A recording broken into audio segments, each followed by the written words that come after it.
તમે same to same બહાર જેવા રસગુલ્લા બનાવવા માંગતા હો તો મારી આ રેસીપીને જરૂરથી ફોલો કરજો।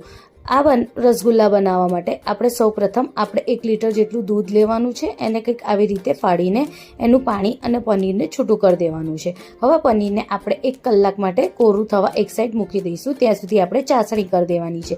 એમાં 1 વાટકી જેટલી આપણે ખાંડ અને 5 વાટકી જેટલું આપણે પાણી લઈને એને સરસ રીતે ઉકાળી દેવાનું છે। પનીર કોરું થઈ જાય ત્યારે એને મિક્સરમાં થોડું ક્રશ કરવાનું અને હાથેથી મસળીને કંઈક આવી રીતે એના લુવા રેડી કરી દેવાના। હવે ચાસણી જ્યારે ઉકળી જાય ત્યારે 1-1 સેકન્ડે એમાં બધા રસગુલ્લા આપણે એડ કરી દેવાનું છે।